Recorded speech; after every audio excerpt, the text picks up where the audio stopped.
दोस्तों अब तक आपने चलो बिजनेस करें सीरीज में एक अच्छे बिजनेस आइडिया की क्वालिटीज भी आपने जान ली और उस बिजनेस आइडिया को इंप्लीमेंट करने के लिए हमें फंडिंग कैसे करनी है ये भी आपने सीख लिया। और उस फंडिंग को मिलने के बाद हमें एक पार्टनरशिप किसी के साथ बनानी है या नहीं बनानी ये भी आपको पता चल गया होगा। और अपने बिजनेस के लिए एक अच्छा, एक सुटेबल, एक क्वालिटी का एम्प्लॉय कैसे हायर करना है ये भी आपने सीख लिया।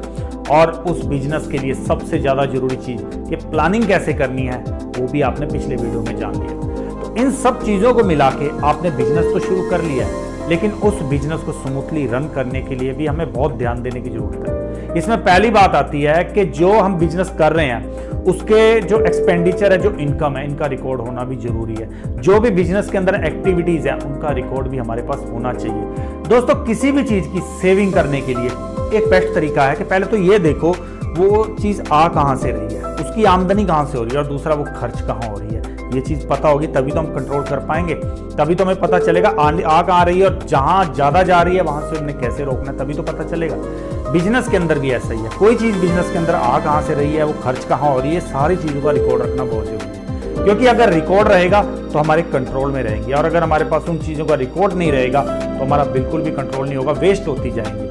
और अपने बिजनेस के अंदर अपनी हर चीज को कंट्रोल करने के लिए कुछ एक बातों को ध्यान में रखना जरूरी है। सबसे पहले तो आपके जो बिजनेस के इनकम है उसको कंट्रोल करो, उसके बारे में आपको देखना होगा आपकी इनकम मेन आ कहां से रही है, कहां से इनकम जनरेट हो रही है। अगर आपने कोई प्रोडक्ट लॉन्च किए हैं, आपकी इन्वेंट्री में 10 आइटम है, तो आप पहले हर आइटम की इनकम देखो कि कौन सी आइटम मेरी बेस्ट परफॉर्म कर रही है, कौन सी लीस्ट परफॉर्म कर रही है, ये आपको पता होना चाहिए। क्योंकि जो आइटम आपकी लीस्ट परफॉर्म कर रही होगी उससे आपको आइडिया मिल जाएगा कि ये आइटम की मार्केट में डिमांड है या नहीं है। अगर डिमांड नहीं है तो उस आइटम को छोड़ देना ही बेटर है, लेकिन अगर डिमांड है, वो आपकी लिस्ट परफॉर्म कर रही है, तो उसको ऊपर कैसे लेके आना है ये आप तभी स्ट्रेटजी बना पाओगे जब आपके पास पूरा रिकॉर्ड होगा। अगर रिकॉर्ड नहीं होगा तो कौन सी चीज कहां से आ रही है आपको कैसे पता चले, कैसे फोकस करोगे आप।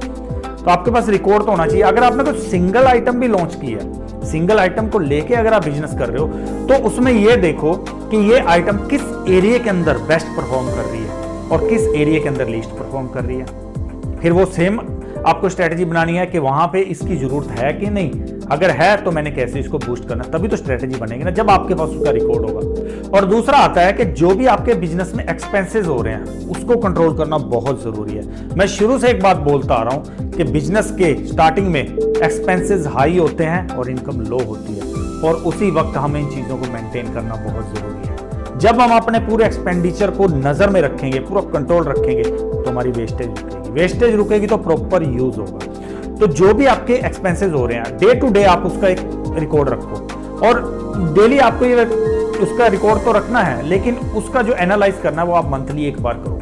आप पूरे मंथ की एवरेज निकालो कि मेरी इतनी इनकम हुई थी, इतनी मेरी एक्सपेंस हुए हैं, मैं प्रॉफिट में जा रहा हूं या लॉस में जा रहा हूं, ये आपको पता तब चलेगा जब आप उसका पूरा रिकॉर्ड रखो। छोटे से छोटा भी अगर आप कोई अमाउंट खर्च कर रहे हो उसका भी एक रिकॉर्ड रखो। डेली बेस पे आपको रिकॉर्ड मेंटेन करना होगा, लेकिन कंसोलिडेट करके आप इसको मंथली बेस पे इसकी एक एवरेज निकाल सकते हो। और तीसरी चीज आपने करनी है कि जो भी आपका बिजनेस है उसकी एक फाइनेंशियल स्टेटमेंट बनाओ। पूरे खर्चों का हिसाब किताब रखती है आपकी फाइनेंशियल स्टेटमेंट। उसमें एक तरफ होगा कि आपके जो भी इनकम हुई है वो इनकम किस सोर्स से हुई है, कितनी हुई है, वो सारा रिकॉर्ड रखना है। और दूसरे सेक्शन में आप रखो कि जो एक्सपेंसेस हो रहे हैं वो एक्सपेंसेस का रिकॉर्ड रखो। अब जब आपके पास ये फाइनेंशियल स्टेटमेंट बन जाएगी ना तो आपको पता चल जाएगा कि मेरा किस जगह पे ज्यादा खर्च हो रहा है, उस जगह को कंट्रोल कर सकते हो। लेकिन अगर आपके पास रिकॉर्ड नहीं होगा तो आपको कैसे पता चलेगा मेरा पैसा ज्यादा कहां जा रहा है। ये तभी होगा जब आप उसको रिटर्न तरीके से लेके आओ, जब आपको पता चलेगा कि मेरी यहां से इनकम इतनी हुई थी और यहां पे जा रही है, किस सेगमेंट में मैं ज्यादा खर्च कर रहा हूं, उसको कंट्रोल कर सकते हो आप जब आप फाइनेंशियल स्टेटमेंट बनाओगे। और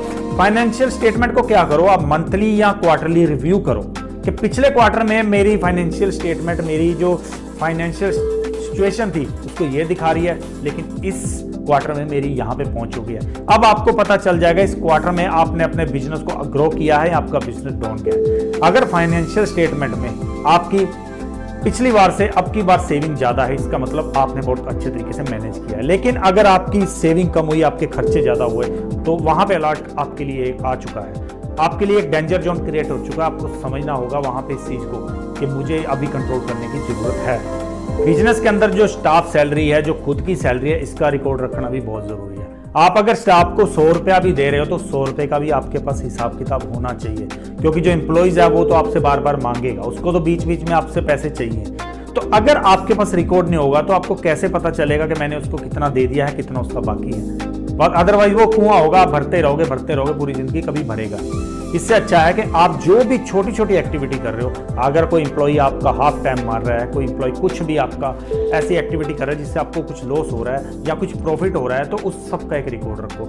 ऐसा नहीं है कि आपने एम्प्लॉई का खाली उसकी गलतियां जो हुई हैं, जो उससे लॉस हुआ, उसका आपने रिकॉर्ड रखना है। आपने रिकॉर्ड उसका ये भी रखना है कि कहाँ उसने मेरे को अच्छा करके दिया है, तभी आप उस एम्प्लॉय की वैल्यू जान पाओगे कि वो एम्प्लॉय आपको अच्छा करके दे रहा है या नहीं करके दे रहा। यानी डे टू डे एक्टिविटी आपको पूरी उसकी भी कंट्रोल रखनी बहुत जरूरी है, उसके ऊपर भी वॉच रखना बहुत जरूरी है। और दोस्तों, बिजनेस के अंदर जो भी आप लेन देन कर रहे हो, आप कुछ दे रहे हो या कुछ ले रहे हो, तो उसकी एक रिसिप्ट अपने पास जरूर रखो, इसको संभाल के रखो। एटलीस्ट मंथ एंडिंग तक तो आपको संभाल के रखनी है, क्योंकि मंथ एंडिंग में जब आप पूरे एक्सपेंडिचर और इनकम का एक एनालाइज करोगे, उसको रिव्यू करोगे, तो आपको इन रिसिप्ट की जरूरत पड़ेगी। और अगर आपने वेस्ट समझ के फेंक दिया तो उस वक्त आपका थोड़ा सा कैलकुलेशन गड़बड़ा जाएगा, आपको समझ नहीं आएगी कहाँ एक्सपेंडिचर हुआ है, कहाँ इनकम हुई है। हर रिसिप्ट को आपको तब तक तो एटलीस्ट संभालना है जब तक आप मंथ एंडिंग में उसका पूरा रिव्यू नहीं कर लेते। तो दोस्तों, आई होप के इस वीडियो में बताई हुई इन्फॉर्मेशन आपको बहुत बेनिफिट देगी, क्योंकि हम बहुत रिसर्च से ऐसी चीजें ढूंढ के लाते हैं जो आपकी लाइफ में कुछ वैल्यू एडिशन दे सके, आपको कुछ बेनिफिट देके जा सके। इस नाते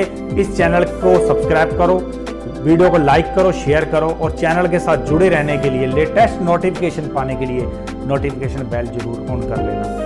यकीनन आपको इस चैनल पे कुछ अच्छा ही सीखने को मिलेगा, कोई फालतू टाइम वेस्ट आपका बिल्कुल नहीं जाएगा। अगर आपने इस वीडियो में टाइम दिया या इस चैनल पे टाइम दोगे तो आपको उसका ROI जरूर मिलेगा।